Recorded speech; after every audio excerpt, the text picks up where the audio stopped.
Exercice 7, une histoire de plus court chemin.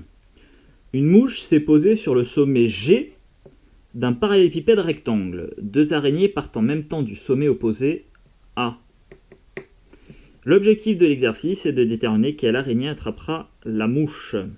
Qu'elles partent toutes les deux en même temps, on va supposer qu'elles avancent à la même vitesse. En gros, ça revient à chercher le trajet le plus court.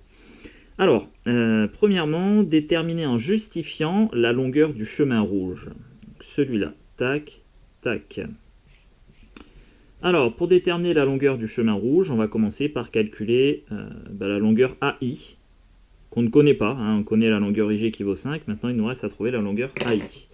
Alors, on y va. Étant donné qu'on a un parallélépipède rectangle, ça veut dire que toutes les faces sont des rectangles et on a donc un angle droit ici. Donc là, on va se placer dans le triangle AEI qui est rectangle en E. Alors comme il est rectangle en E, on pourra appliquer le théorème de Pythagore. On connaît la longueur AE qui vaut 8 et il nous faut au moins la deuxième longueur, celle-ci, la EI, pour pouvoir trouver la troisième. Alors la longueur EI, on va pouvoir la déterminer. Puisque la longueur AB vaut 6, du coup la longueur EF vaut aussi 6, puisque c'est un rectangle ABFE. Et étant donné que I est le milieu de EF, du coup tu vois, hop, on retrouve ici déjà la longueur EI qui vaut 3. Allez, on y va, on commence à rédiger. Alors, le triangle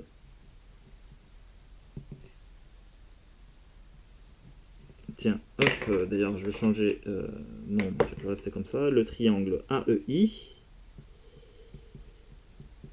est rectangle en E, donc d'après le théorème de Pythagore,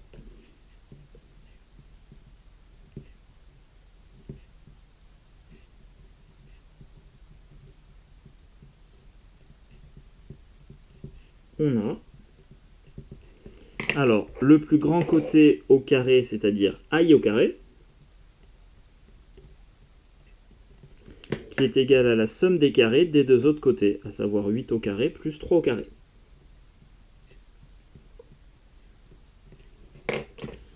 Du coup, ça nous donne un I carré qui est égal à, alors 8 au carré, 8 fois 8, 64.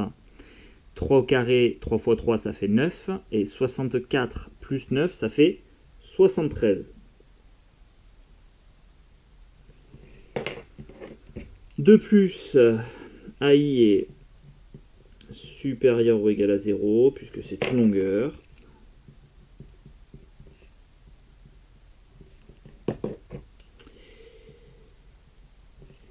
Donc, la longueur AI est égale à la racine carrée de 73. Et on va arrondir la valeur au centième en faisant une passe à la calculatrice. Alors, racine carrée de 73, on obtient, donc tu te souviens, ça c'est la valeur exacte, je clique ici sur la touche SD pour avoir une valeur approchée. Donc ça arrondi au centième, ça fait environ 8,54.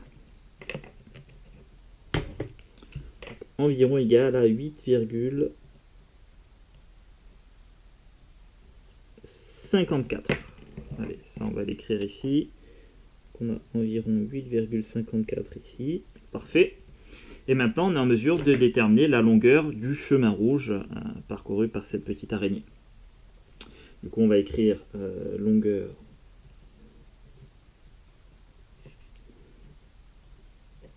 du chemin rouge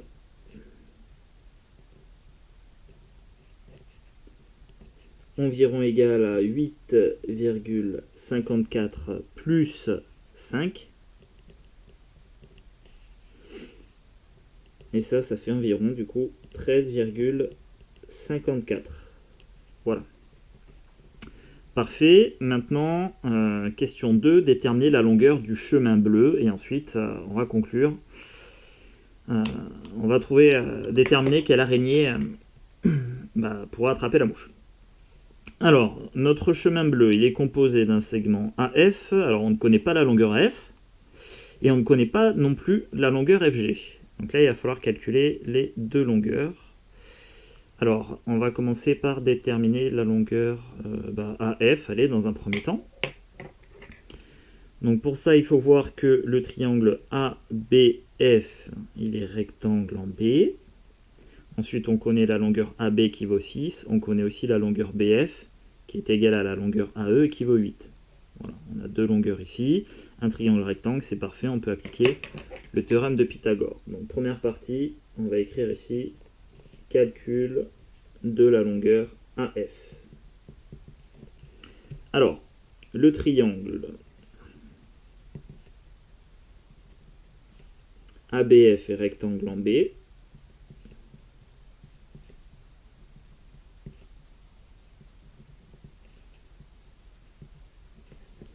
Donc, d'après le théorème de Pythagore,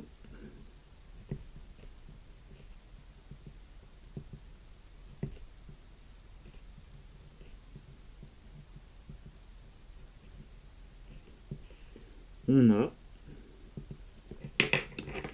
la longueur AF au carré. Tiens, je vais la noter en violet. Donc la longueur AF au carré, qui est égale à la somme des carrés des deux autres côtés, c'est-à-dire 6 au carré plus 8 au carré.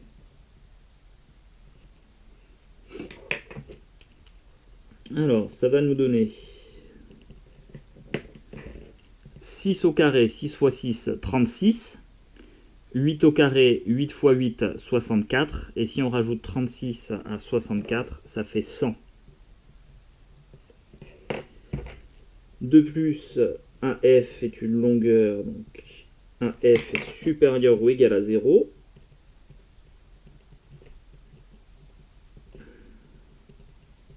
Donc pour retrouver ma longueur AF, eh bien, je détermine la racine carrée de 100. Et la racine carrée de 100, donc quel est le nombre, l'unique nombre positif qui multiplié par lui-même donne 100, eh bien c'est 10. Voilà. Donc ici, la longueur AF, on note 10. Parfait. Maintenant, il va nous rester à calculer la longueur FG. Ça, c'était le calcul de AF. Tac. Maintenant, on va faire une deuxième étape. Calcul de la longueur FG. Alors là encore, il faut voir que, étant donné que c'est un parallélépipède rectangle, eh bien, notre triangle IFG, il va être rectangle en F. On connaît la longueur IG qui vaut 5. On connaît la longueur IF qui vaut 3, puisque IF, c'est la moitié de la longueur EF, qui vaut 6. Et du coup, on va retrouver la longueur FG. Donc on y va. Maintenant, deuxième partie. Calcul de la longueur FG. Alors, le triangle IFG est rectangle en F.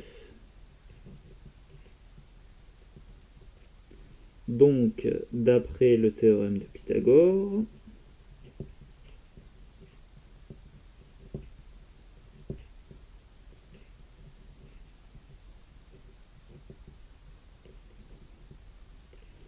on a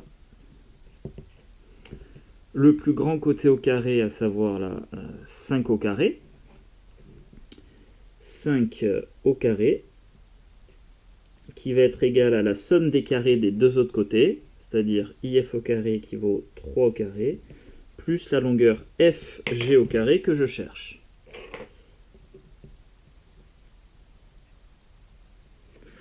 Voilà. Alors, 5 au carré, 5 fois 5, ça fait 25. 3 au carré, 3 fois 3, ça fait 9. Plus FG au carré. Donc là, on a une addition à trous. Combien faut-il ajouter à 9 pour obtenir 25? Ça vient faire 25 moins 9. Et 25 moins 9, ça fait 16. De plus, ma longueur FG est supérieure ou égale à 0. Donc, ma longueur FG est égale à la racine carrée de 16. Bon, et là encore, je ne vais pas avoir besoin de la calculatrice. Quel est l'unique nombre positif qui, multiplié par lui-même, donne 16? Eh bien, c'est 4. Voilà. Donc maintenant, la longueur FG 4, c'est parfait. Eh bien, on est en mesure maintenant de déterminer le chemin le plus court. On va voir, tiens, hop, tracer un trait, on ne sait pas encore. Voilà. Donc, longueur du chemin bleu.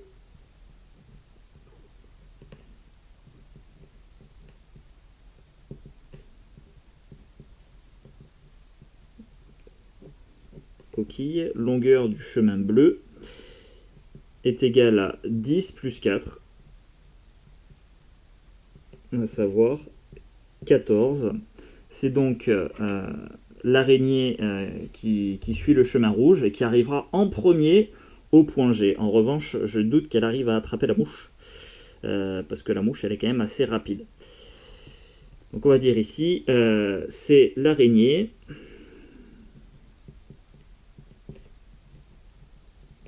C'est donc l'araignée qui suit le chemin rouge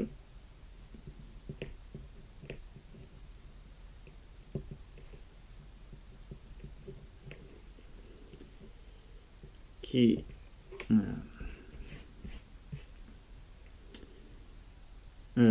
pardon, c'est donc l'araignée qui suit le chemin rouge qui arrivera au point G en premier.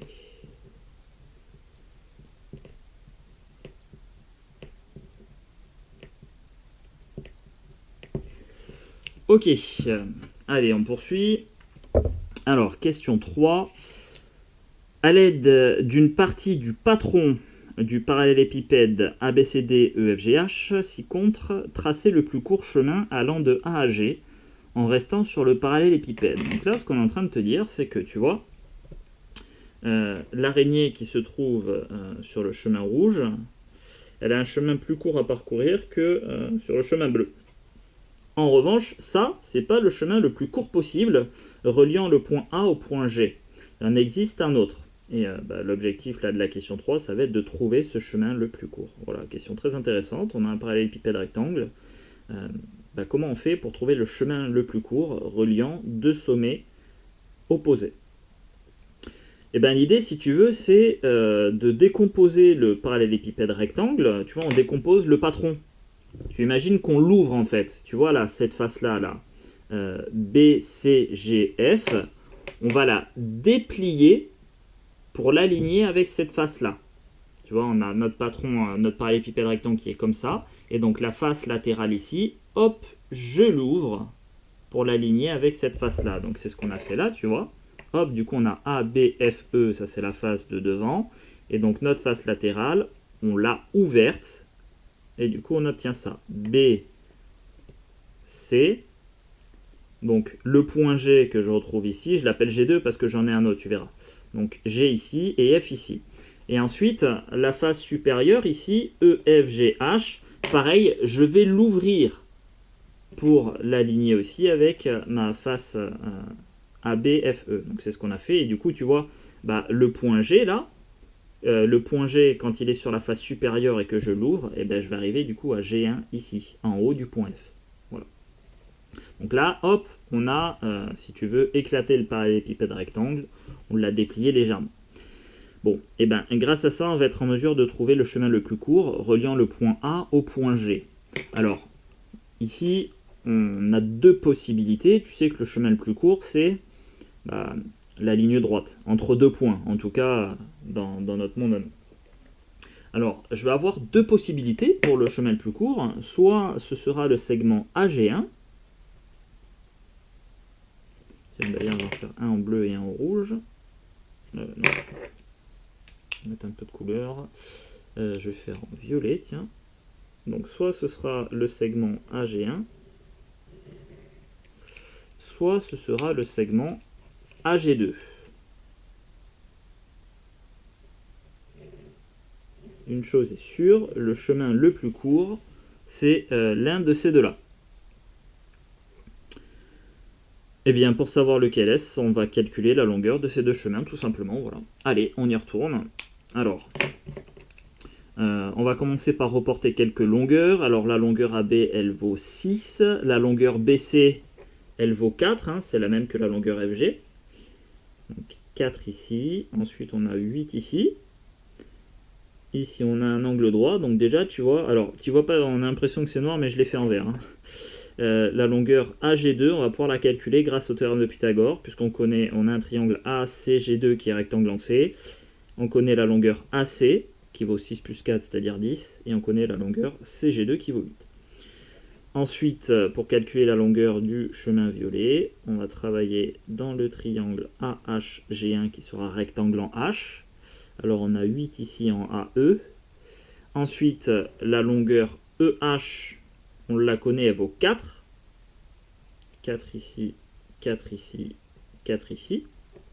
Tu vois, la longueur EH, c'est la même que la longueur FG, elle vaut 4. Et enfin, la longueur HG1, eh ben, elle vaut 6. Voilà. Donc là aussi, on va appliquer tout simplement le théorème de Pythagore. Allez, go. On va commencer par... tiens, hop. On va commencer par AG1 en violet. Donc, calcul de AG1.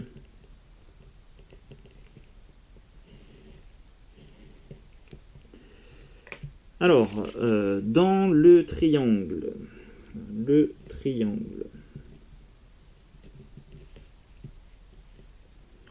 AHG1 et rectangle en H,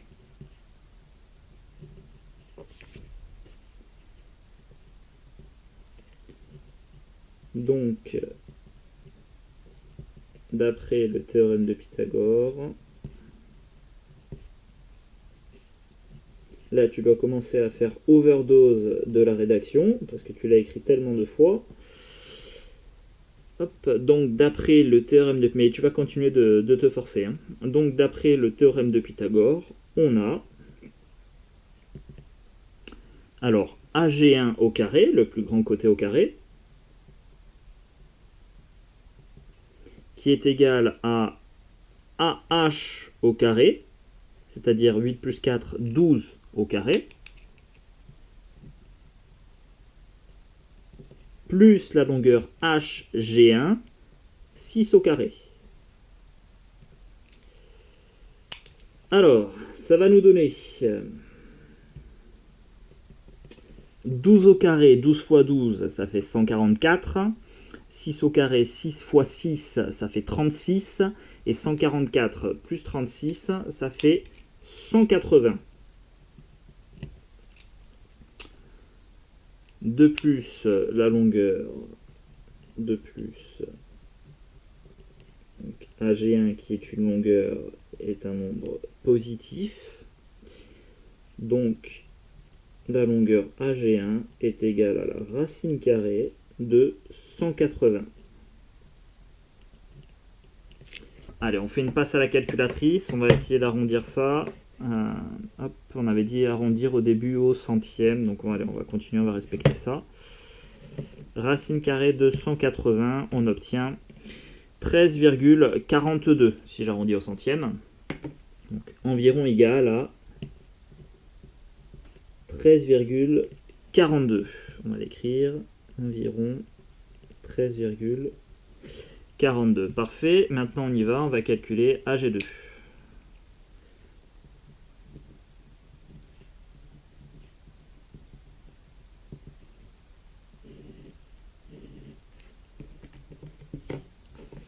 Alors, le triangle ACG2.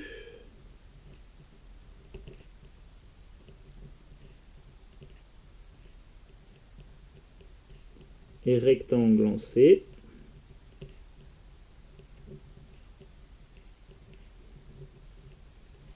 Donc, d'après le théorème de Pythagore,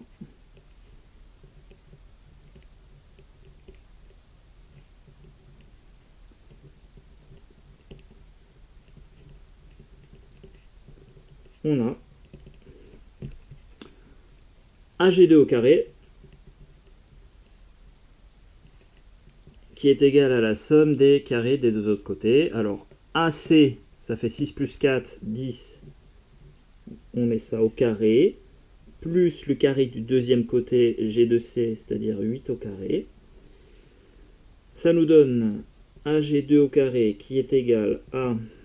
Alors, 10 au carré, 10 fois 10, 100. 8 au carré, 8 fois 8, 64. Et 100 plus 64, ça fait 164. De plus...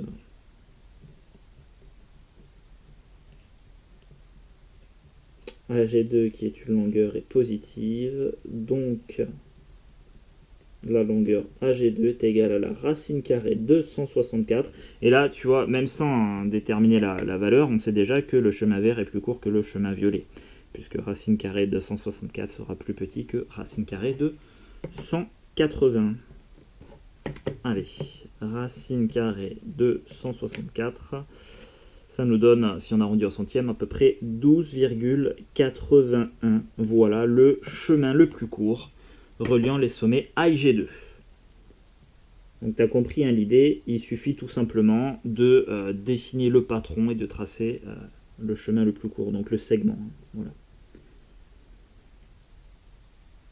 Ok, donc 12,81, c'est parfait. Et maintenant, on nous demande de dessiner sur le parallélépipède rectangle ce chemin le plus court. Alors là, il va falloir réfléchir encore un peu, tu vois. Parce que ce chemin le plus court, qu'on a dessiné en vert, eh ben, il passe à un moment donné par l'arête FB, le segment FB, tu vois, ce point-là. Bon, eh ben, il va falloir retrouver sur mon dessin à quel endroit se trouve ce point-là, ici, sur cette représentation. On va faire un petit calcul, un peu de proportionnalité, tu vas voir. Alors, nous on sait que quand on se déplace de 10 unités à l'horizontale, tu vois la longueur AC ça fait 6 plus 4, 10. Quand on se déplace de 10, on monte de 8. Donc la question qu'on se pose du coup c'est, quand on va se déplacer de 6, de combien on va monter? Parce que si on trouve cette longueur-là, la longueur B jusqu'à ce point-là, et du coup on pourra placer notre point ici parfaitement en mesurant la longueur. Et on n'aura plus qu'à tracer en deux temps. Alors, on y va, un peu de proportionnalité, donc je tire un trait là-dessus, on sépare, voilà. Donc ça va être notre brouillon. Tiens, regarde, on va faire un petit tableau de proportionnalité. Là, je vais faire un déplacement horizontal, symbolisé par une flèche à l'horizontale, et un déplacement vertical, symbolisé par une flèche verticale. Alors, on a dit, donc, pour passer de A à G2, pour suivre ce chemin-là, quand on se déplace de 6 plus 4, c'est-à-dire 10 unités à l'horizontale, eh bien on se déplace de 8 unités à la verticale. Je me déplace de 10 à l'horizontale, je me déplace de 8 à la verticale et j'ai relié A et G2. Bon. Maintenant la question qu'on se pose c'est quelle est cette petite longueur-là qui relie B à ce point-là? Eh bien quand je me déplace de 6 à l'horizontale, de combien est-ce que je vais me déplacer à la verticale? Voilà, bon, là on a un tableau de proportionnalité. Pour retrouver cette valeur-là, on fait un produit en croix. 6 multiplié par 8 divisé par 10. Tac.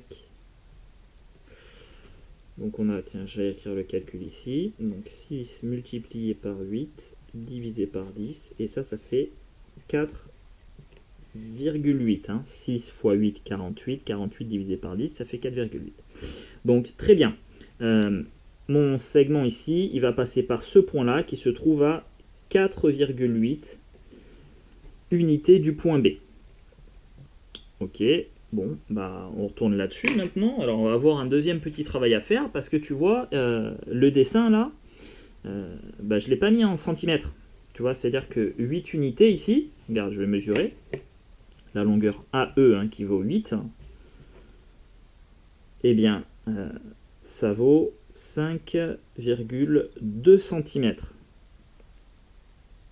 Donc là, je vais encore devoir faire un peu de proportionnalité, puisque moi, je veux représenter une longueur de 4,8, et il faut que je sache combien de centimètres, à combien de centimètres ce sera équivalent, pour pouvoir placer parfaitement. Alors, on y va. Encore un peu de proportionnalité, on a dit. Hop. Alors, on a dit, pardon, je remesure, je crois que c'était 5,2. voilà, c'est ça, hein, on a 5,2 cm qui sont représentés par 8 unités.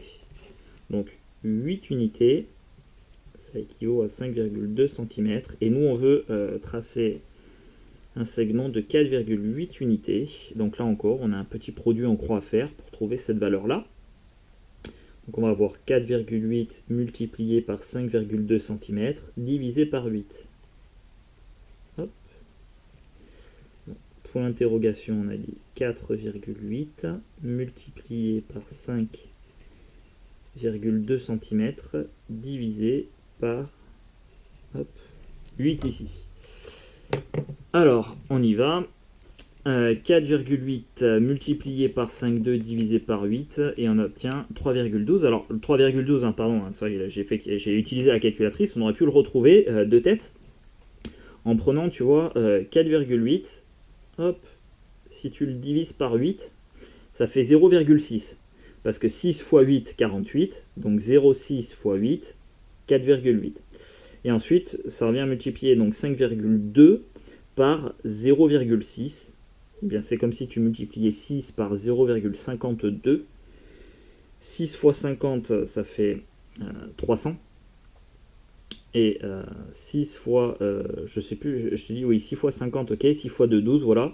Et 300 plus 12, 312. Et avec le petit décalage, puisqu'on a un centimètre, on aura du coup, donc 312, on était à 312, pardon, ça fait 3,12 cm, puisqu'on avait un décalage de 0,1 et 0,1. Ok, donc on a dit 3,12 cm pour mon point d'interrogation. Parfait. Bon, bah on y va maintenant. On prend la règle et on va mesurer 3,12 cm.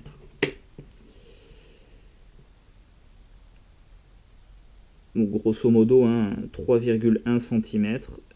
Voilà. Donc je suis à 3 ici, 3,1 et 3,12. Je vais très légèrement décaler, tu vois. Hop, tac, juste après ici. Voilà, c'est parfait. Là, j'ai fait une petite marque. Et c'est à cet endroit que va passer mon trait pour avoir le chemin le plus court. Ok. Et maintenant, on n'a plus qu'à relier ça.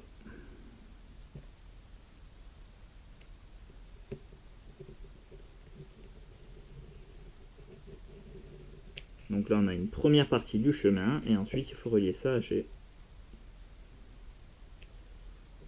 Voilà notre chemin le plus court.